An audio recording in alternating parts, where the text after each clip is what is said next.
1019 WDET FM. I'm Tia Graham. In the 70s and 80s in Detroit, the residents went through tough times, economic downturn, violence, and white flight.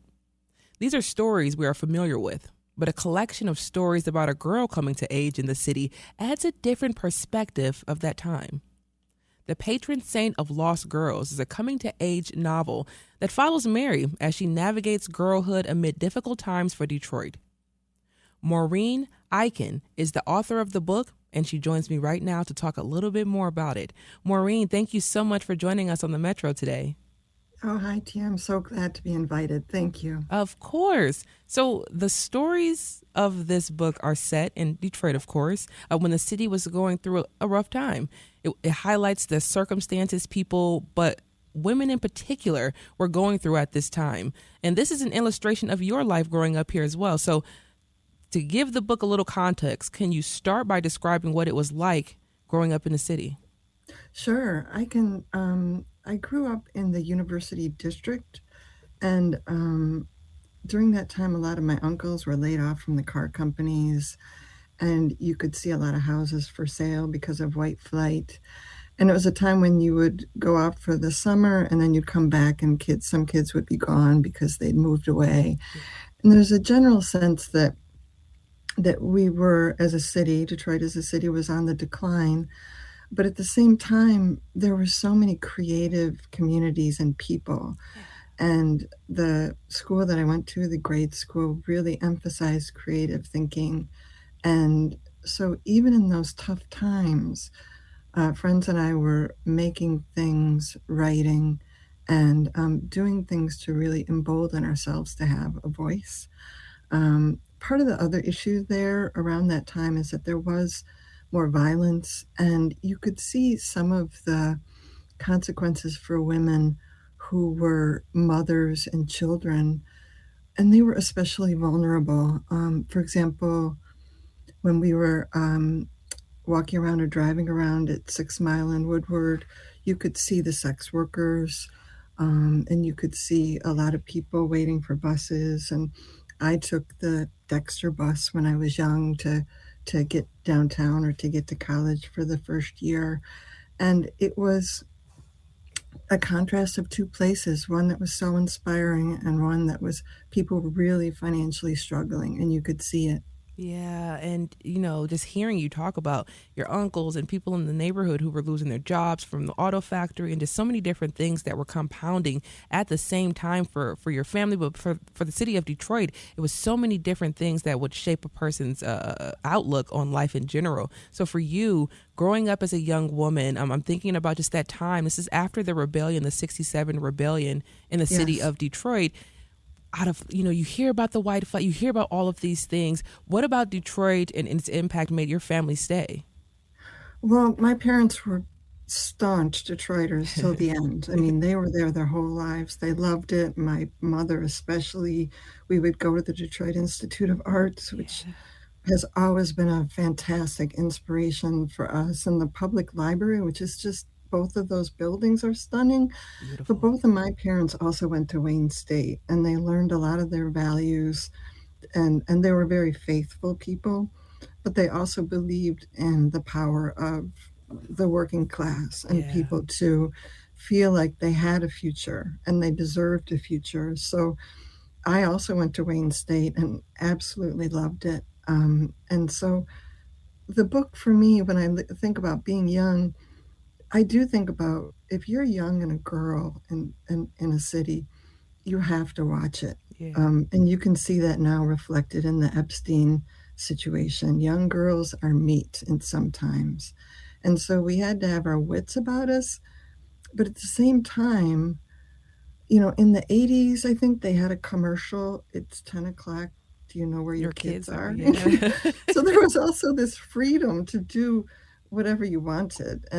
And I do remember a friend of mine, her brother worked as a bouncer at a bar. And at 15 or 16, I don't know what we were thinking, we would go there and dance. And he would look out for us, and we could just dance all we wanted. And it was also the time of kind of Gothic clothes, so Yeah. people were really flamboyantly dressed. So there was that freedom, and then there was that menace too. Yeah. And Maureen, because listening to this, freedom, you're, 16, 15 years old in a bar having a good time dancing, but people weren't necessarily, looking at you in that way. But do you believe that growing up and from your parents and the society around you that you were prepared as a young woman to go out into a 70s and 80s Detroit and actually thrive?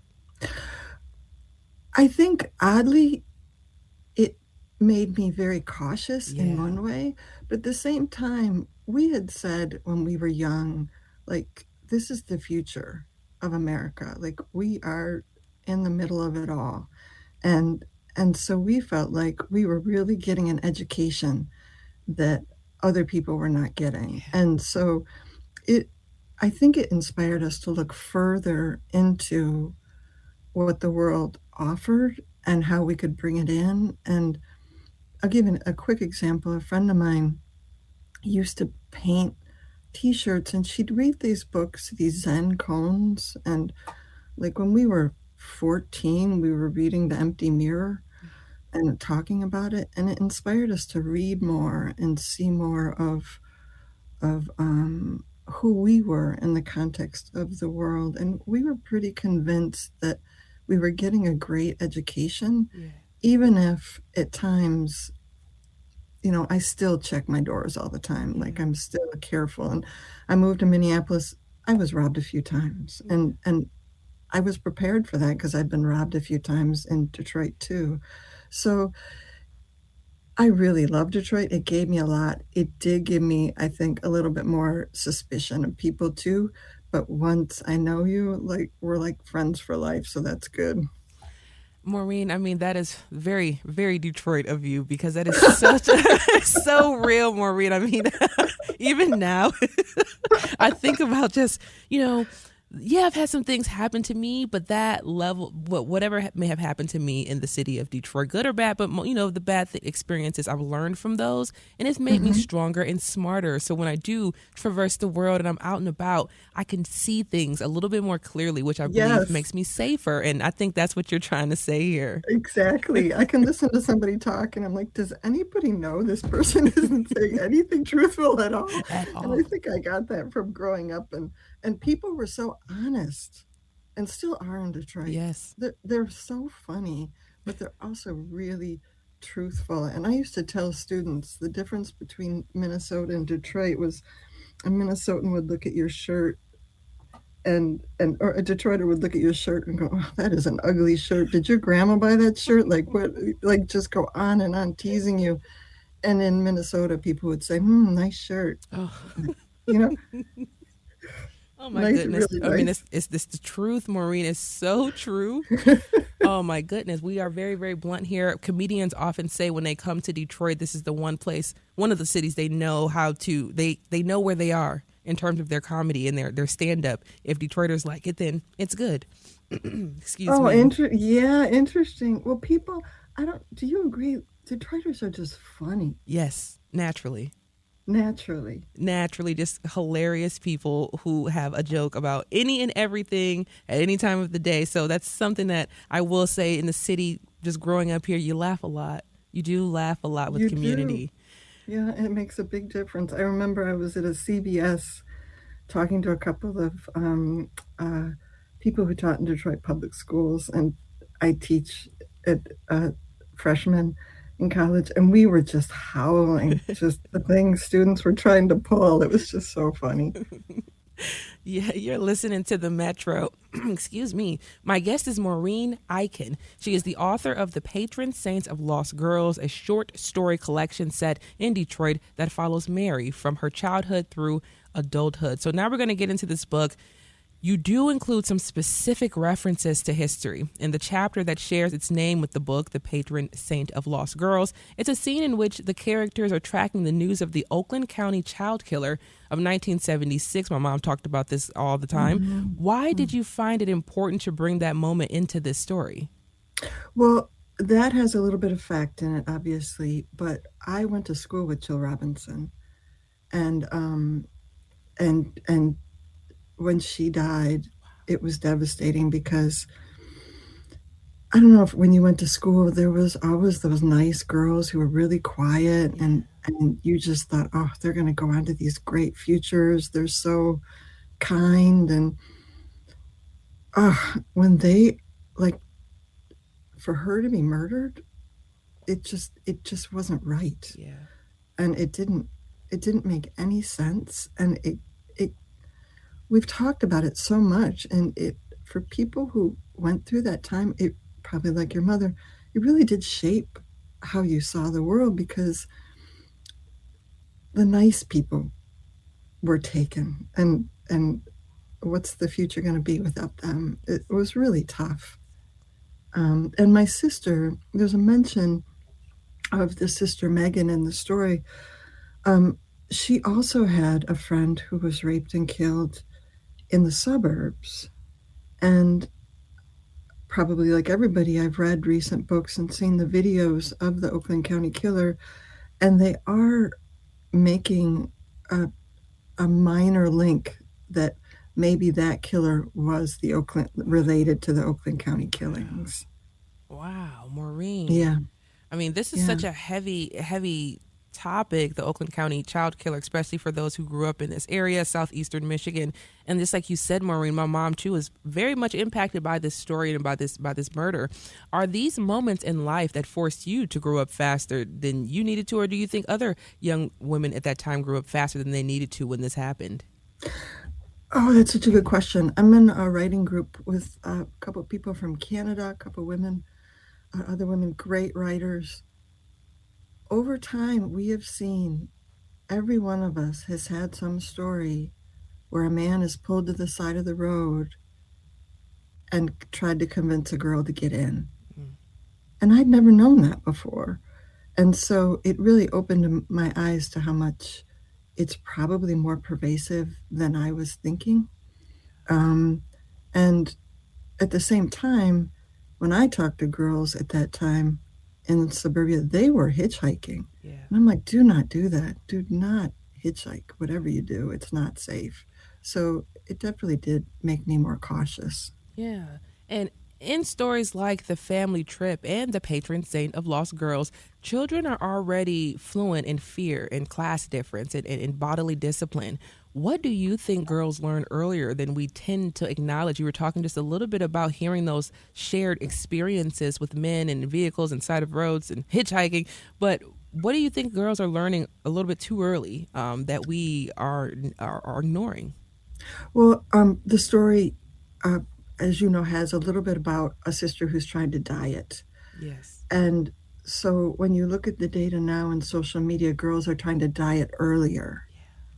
And it they're so impressionable and they so want to be liked. And in this story, the sister is an artist and trying to be thin and trying to be part of the pretty girls isn't something that should be valuable. Um, Art should be the value, right? Someone's character should be the value. And I think we do learn early on, and I've gone through it too, that you feel like you're not enough. And so you figure if I'm thinner, I'll be better. And we're still struggling with that. And I think more so now with tools like Ozempic, Yes. and people are able and it's needed for many people, but for some people, I worry that they're using it as a tool to be thinner as a means of acceptance. Yeah. Yeah, and Maureen, just thinking about our society today and young girls in particular that we're talking about, and just the pressures and the different things that they have to traverse through in this world today. Many of these stories resist traditional redemption arcs. What did you want the book to argue about survival that a more hopeful or triumphant premise wouldn't allow? Well, that's a really good question. The book's final piece is about the sisters coming together as one of the sisters is dying. And there's a bravery there that and a connection there that I hope is seen as significant because we can't always determine what the outcomes are of our efforts, but we can enjoy our lives day to day and make meaning of them and have control of that and create things. But also, I think we are the strength of our connections and who we entrust and how we connect as we move along the world. My oldest friend, whom I met when I was 2 or 3 in Detroit, is still my friend. Wow. And the value of those relationships means so much. And I know there isn't so much of a redemption, but I think there is a quest for celebration regardless of your circumstances, like the joy for life regardless, or to see the humor in it. Yeah. Really means a lot to who we are as a people and our character. And I think part of the last story is about acceptance. And I think that is a little redemptive for us. If we can accept who we are, and I struggle with this, if we can accept who we are and proclaim who we are, then that does hold a bright light on our lives. And it also is a guide for others as they move forward. And in my teaching, I'm teaching people how to write. I'm really hoping that they're using their lives as a quest for what's most meaningful for them and to write about that and honor it. So that's my thought on that. And Maureen, honestly, I could go on and on with you on just that one topic of working or taking this life to be yourself fully and thoroughly without the boundaries of what the society puts around us. I love that so much.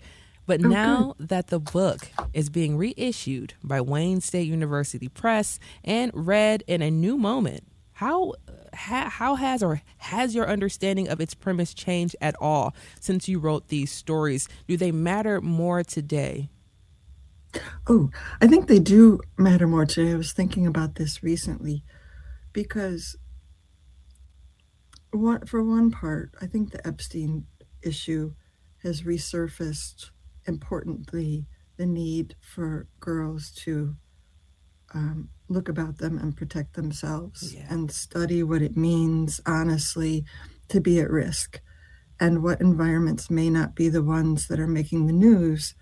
What are those environments that may be unsafe for you, and what do you do about it?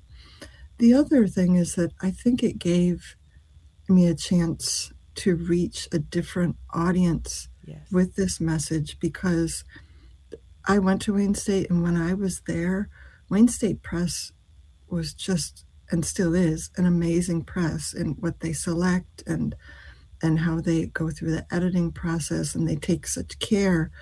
But it was really an honor to me and an inspiration to be accepted with this book.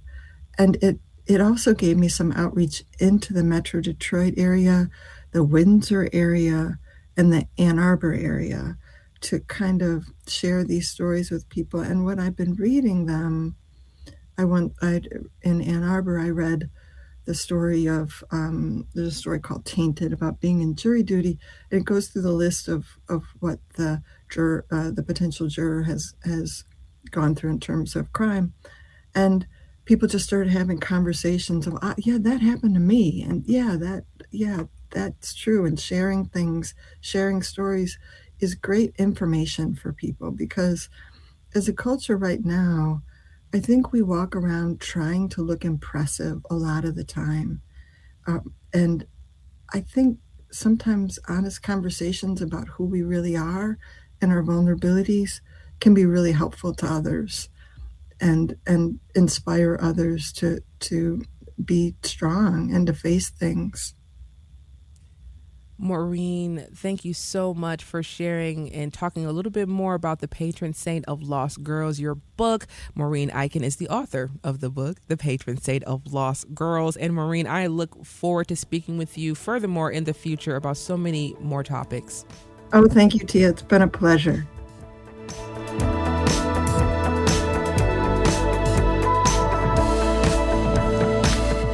Coming up, Burr It is cold outside. However, there are some of us who actually like to hang out in this weather. We'll learn more about some Michigan fun activities to take part of when we come back. This is The Metro.